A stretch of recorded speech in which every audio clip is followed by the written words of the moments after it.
Louvado seja Deus, meus amados, por esta rica oportunidade. Vamos abrir as nossas Bíblias no Evangelho do Senhor Jesus Cristo, escrito pelo apóstolo João. Evangelho do Senhor Jesus Cristo, escrito pelo apóstolo João, no capítulo 1.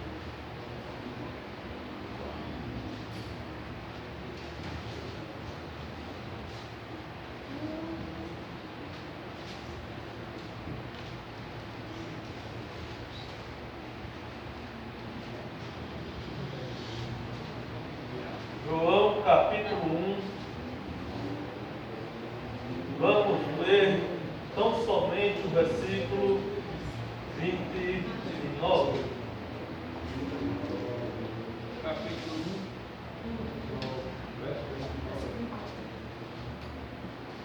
1. João, capítulo 1, versículo 29.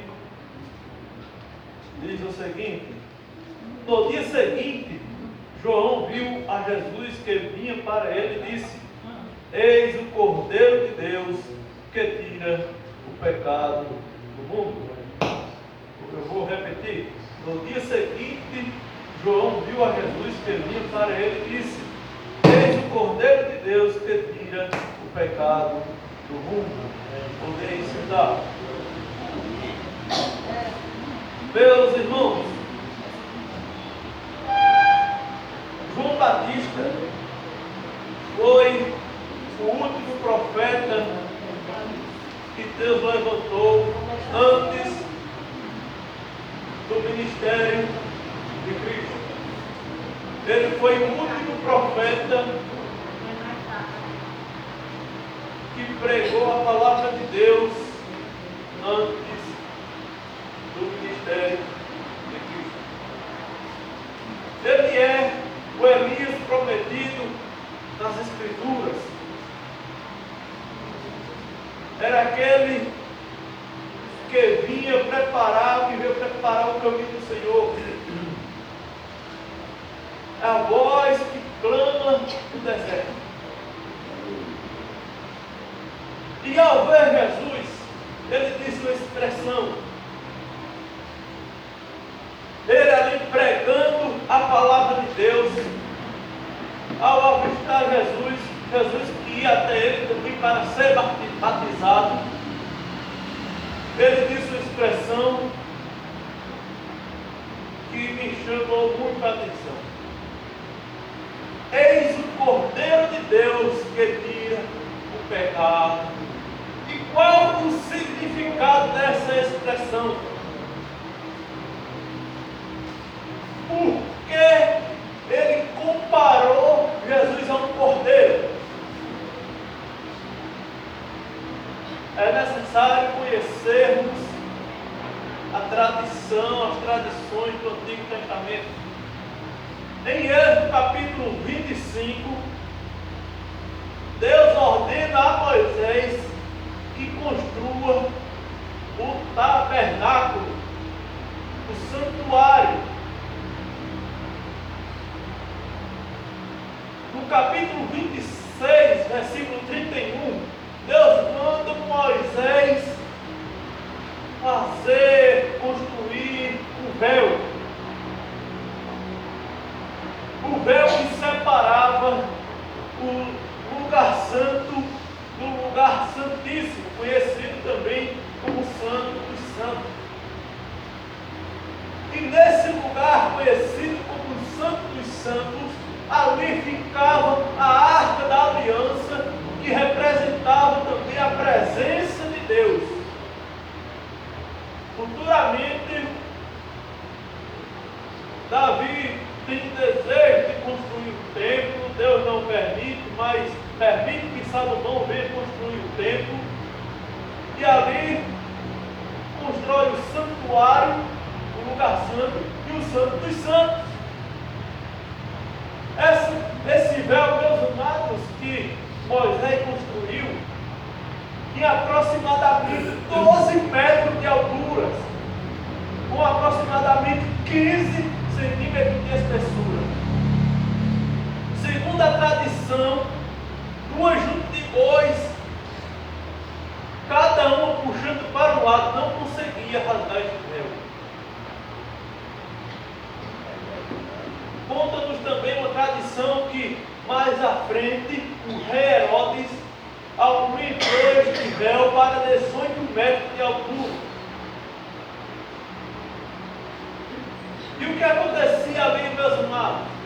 Uma vez por ano, o sumo sacerdote entrava ali para oferecer o sacrifício. Uma vez por ano. Ninguém oferecia sacrifício, era o sacerdote. Ninguém podia sacrificar. Ninguém poderia entrar num lugar chamado Santo dos Santos. Só o sumo sacerdote, uma vez por ano. E se o sumo sacerdote estivesse em pecado, ele ali era fulminado. Como nós vemos no caso dos 2 filhos de Arão, em Levítico capítulo 10. Foram levar fogo estranho no altar do Senhor e ali foram fulminados. Ou seja, o sumo sacerdote deveria ser alguém aos nossos olhos perfeito.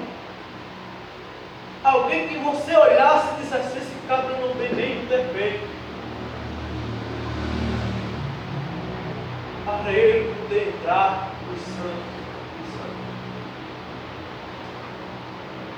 E o sumo sacerdote entrava uma vez por ano para levar o sacrifício do povo. Deus determinou, meus amados, que o povo sacrificasse cordeiros para ter seus pecados perdoados. Ou seja, ninguém podia entrar naquele véu a não ser o sumo sacerdote. Pois quem entrasse na presença de Deus podia e era fulminado.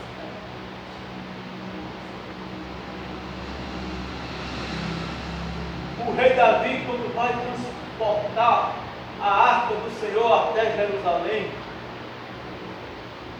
ele coloca em carruagem de bois, e ali os bois tombam e a arca ia tombando,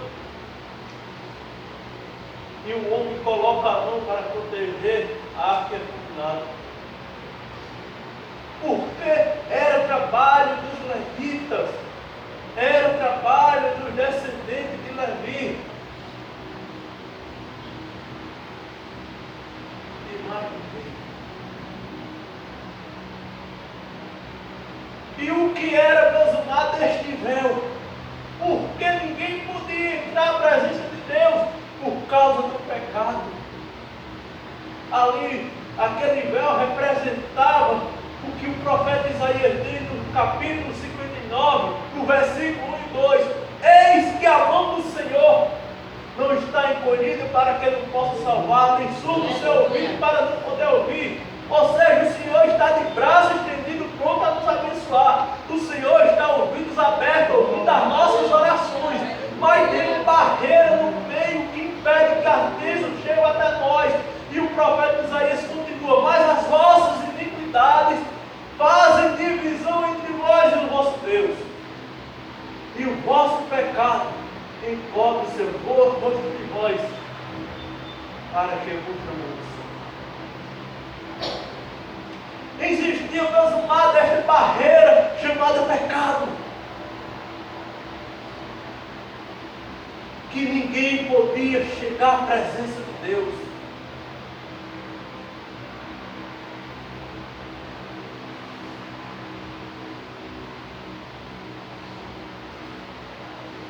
O sumo sacerdote, meus amados, quando ele entrava nos Santos dos Santos, ele entrava com a corda amarrada, porque se acontecesse alguma coisa, os que estavam fora tinham que puxar.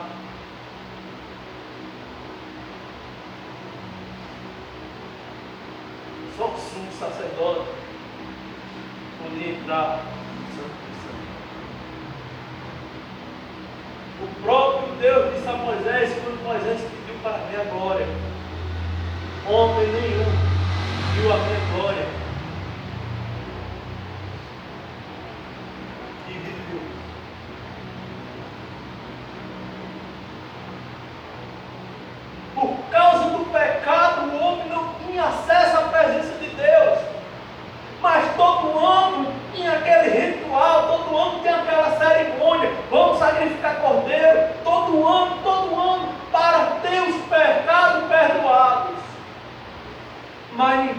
entrava na presença de Deus.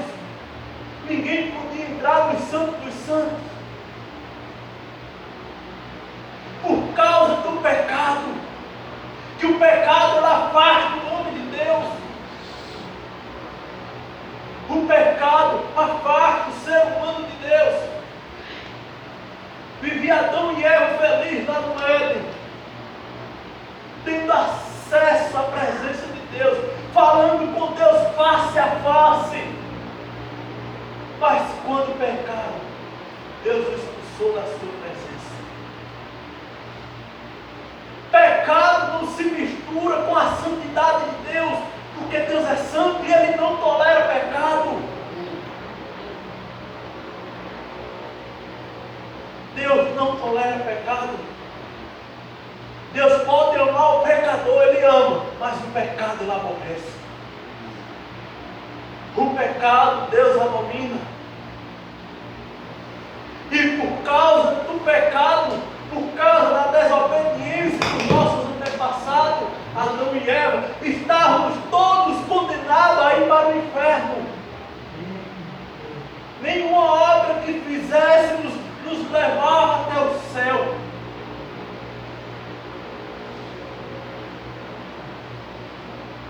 Estávamos todos condenados. Não tínhamos salvação.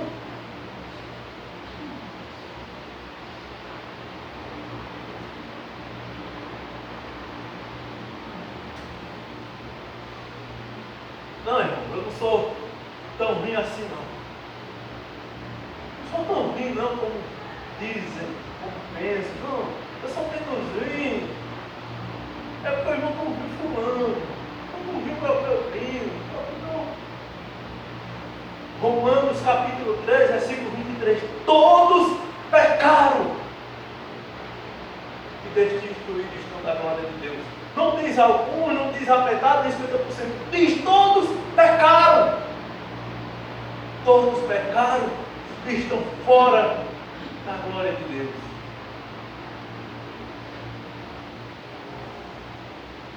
Para Deus tanto faz se é um mentiroso, se é um bêbado, se é um fofoqueiro, se é um adúltero, um assaltante.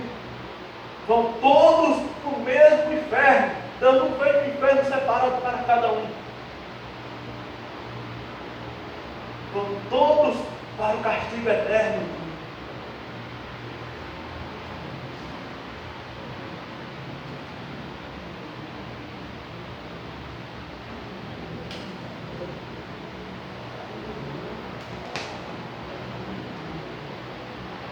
O texto sagrado diz que não há um justo sequer.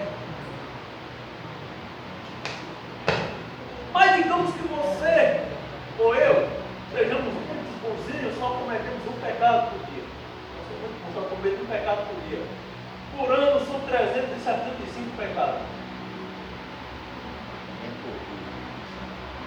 Imagine você se apresentar, vai para um tribunal para ser julgado por 365 crimes cometidos.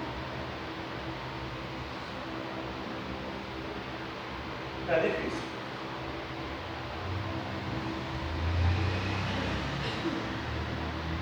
Muito difícil.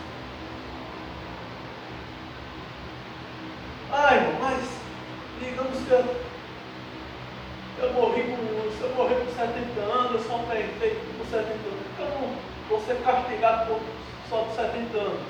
Porque o pecado, a transgressão é contra um Deus eterno. Por isso que o castigo é eterno. Não tem bonzinho diante de Deus. Às vezes, condenamos um homossexual, condenamos uma prostituta, um traficante. Chega alguém na igreja, olhando de cara feia, mas o mesmo inferno que eles merecem, nós também merecemos. O mesmo castigo preparado para eles também estava preparado para nós.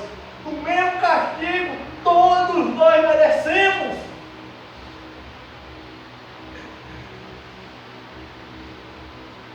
somos bonzinhos, somos pecadores, dignos do castigo eterno, merecedores do castigo eterno.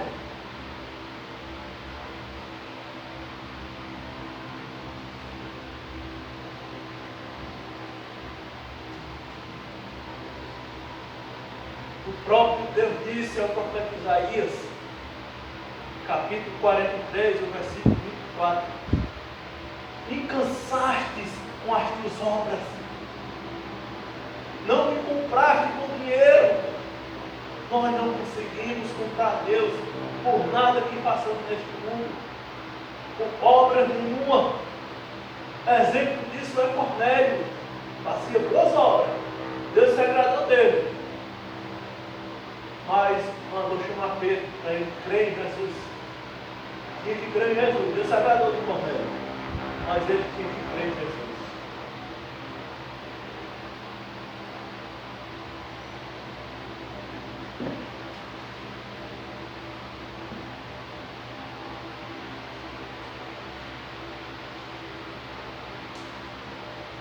João diz: eis o Cordeiro de Deus que tira o pecado do mundo. Aí vem o profeta Isaías, mais uma vez, falando de Isaías, no capítulo 53, versículo 5, diz que ele foi ferido pelas nossas transgressões, moído pelas nossas iniquidades. O castigo que nos traz a paz estava sobre ele, e por suas pisaduras fomos sarados. O sacrifício anual, ali, meus amados, do Antigo Testamento, estava apontando para o sacrifício salvífico de Jesus, pois o escritor aos Hebreus vai nos dizer que ele ofereceu-se uma vez só por todos, não sendo mais necessário sacrifício de cordeiro. Aquela cruz, meus amados, não era para Jesus, era para nós.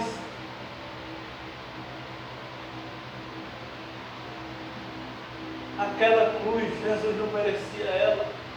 Ela foi no meu e no seu lugar, porque nós não tínhamos condição de pagar pelos nossos pecados, nós não tínhamos condição de pagar pelas nossas culpas.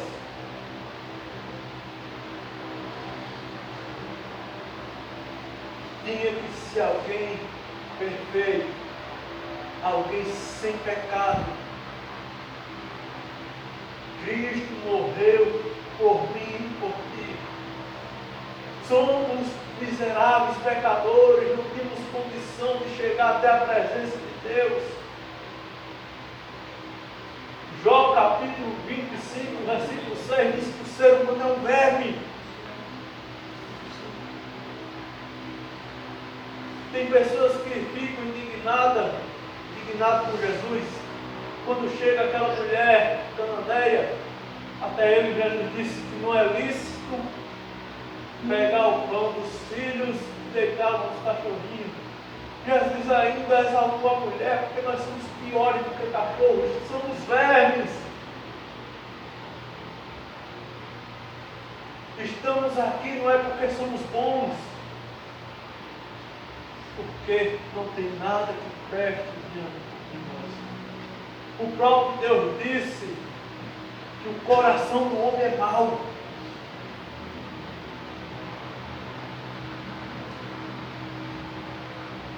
Se fosse pelas nossas próprias vontades, não estaríamos aqui. Se não fosse o amor de Deus, nós não estaríamos aqui. Se não fosse o sacrifício de Jesus, não estaríamos mais aqui.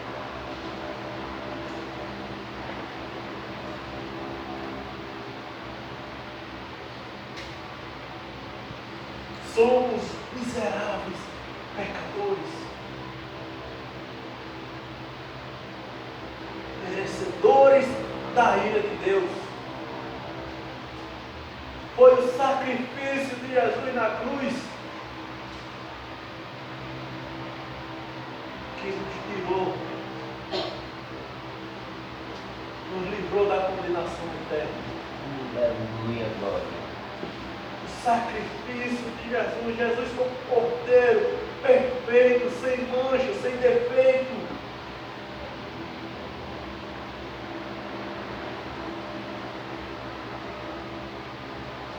Marcos capítulo 15, versículo 38, vai dizer que o véu se rasgou em duas partes, de alto a baixo. Com a morte de Jesus, o próprio Deus raspou o véu, abrindo caminho para nós chegarmos à sua presença. O próprio Jesus, ele disse: eu sou o caminho. Jesus é o caminho para nós podermos chegar até a presença de Deus, porque são por nossas próprias obras. O texto diz que não é por obras, para aquele que se glorie. É bom Deus.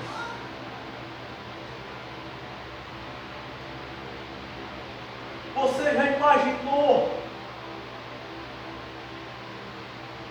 ver alguém pagando uma dívida que era para você?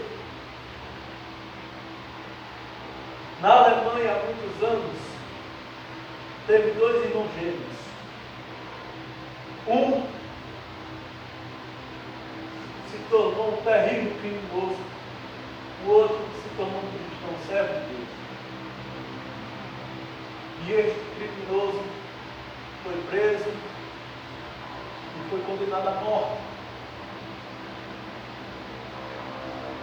E aquele outro irmão foi visitá-lo na cadeia. Aquele irmão, sabendo a pena dele, não pôde julgar com ele. Mandou ele sair. Quando ele saiu, o irmão colocou um bilhete no nosso dele. Quando ele saiu fora, leu o bilhete, estava escrito: se eu morrendo agora, eu sei para onde vou. E você? E aquele irmão, o criminoso que foi solto, voltou até o presídio. Não, eu sou culpado, eu é inocente. Resultado: um morreu, é o que nos importa. O crime já foi pago. Você está entendendo? O inocente morreu no lugar do criminoso. Assim foi Jesus. Ele morreu em nosso lugar. Ele, sendo inocente, morreu no nosso lugar, pecadores.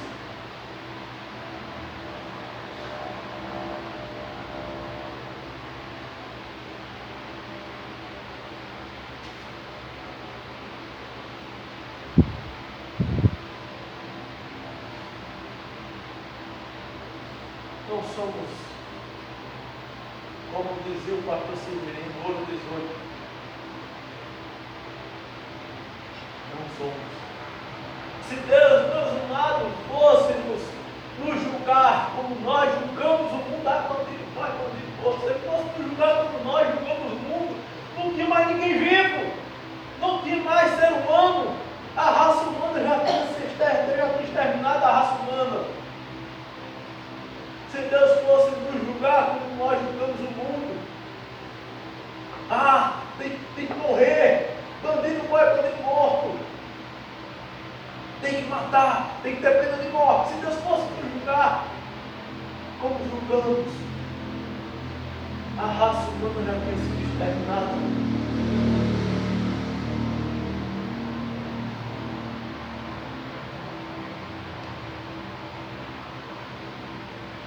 Mas diz o texto sagrado que Deus amou o mundo de uma tal maneira que deu seu Filho unigênito, seu único Filho, para que todo aquele que nele crê não pereça, mas tenha a vida eterna. Eu fico imaginando, meus amados, Jesus na cruz. Às vezes eu fecho os olhos e fico tentando imaginar como foi a sua dor, a sua agonia. Como antes dele ser preso, ele foi orar num monte chamado Getsemane. E o nome Getsemane significa lugar de prensa. Ali, Jesus foi prensado pelo peso do nosso pecado. A ira de Deus caiu sobre ele. Ele sentiu as mesmas angústias que os pecadores sentirão no inferno, no castigo eterno. Ele sentiu a mesma angústia, o mesmo sofrimento.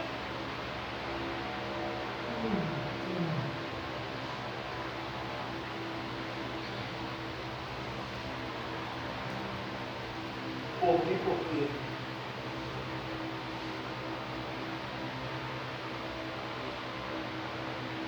Não temos condições. A dívida era alta demais. Imagine você recebendo um salário mínimo e ter uma dívida de 10 milhões para pagar.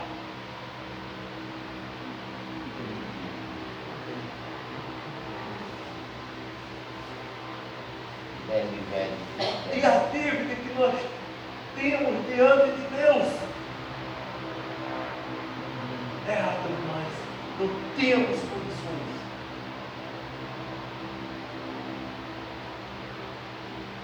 Mas Jesus foi e pagou. O inocente pagou por nós.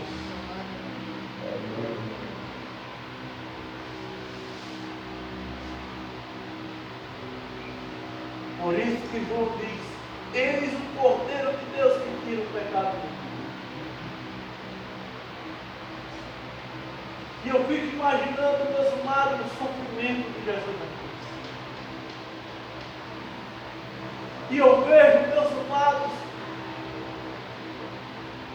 que foi por mim. Eu sou culpado de ele estar ali.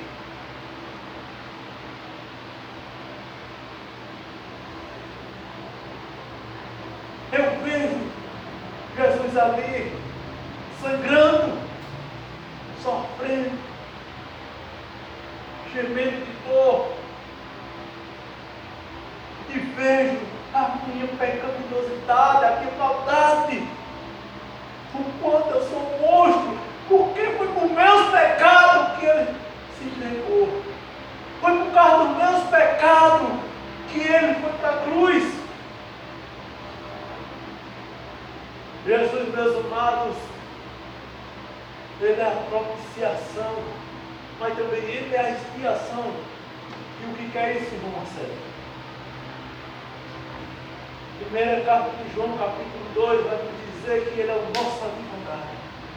Ele é a propiciação pelos nossos pecados e também pelo mundo inteiro. A propiciação, meus amados, é a reconciliação, é aquele que nos reconcilia diante de Deus. É aquele que nos liga a Deus. Enquanto a expiação é a transferência da culpa. Quando se ia se sacrificar o cordeiro, estendia a mão sobre a cabeça do cordeiro, transferindo a culpa para o pobre do cordeiro, que não queria estar ali. O cordeiro ia contra a sua própria vontade, mas Jesus foi de livre e espontânea vontade, no nosso lugar. Aleluia. Glória a Deus. Aleluia.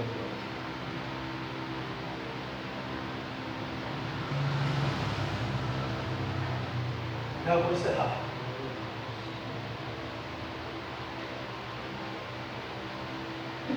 O que o texto, meus amados, diz? Para encerrar.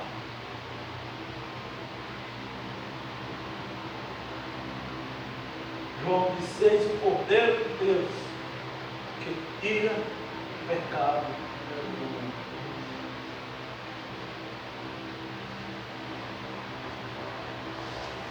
Sem o sacrifício de Jesus,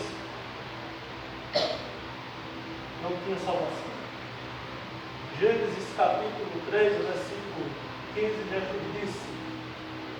Deus disse, dando a sentença ali à serpente, que da semente da mulher virá aquele que esmagará a cabeça da serpente, porém ela lhe ferirá o calcanhar. Ou seja, Deus já estava profetizando, Deus já estava ali anunciando a vinda do Messias, aquele que veio para desfazer as obras de Satanás. Mas também foi ferido e moído para que hoje pudéssemos voltar ao Éden, para que eu e você pudéssemos voltar à presença de Deus. Assim como por uma só ofensa veio o pecado a todos os homens, pela obediência de um, veio salvação a todos os homens. Amém? Amém. E eu agradeço essa rica oportunidade. Amém. Amém.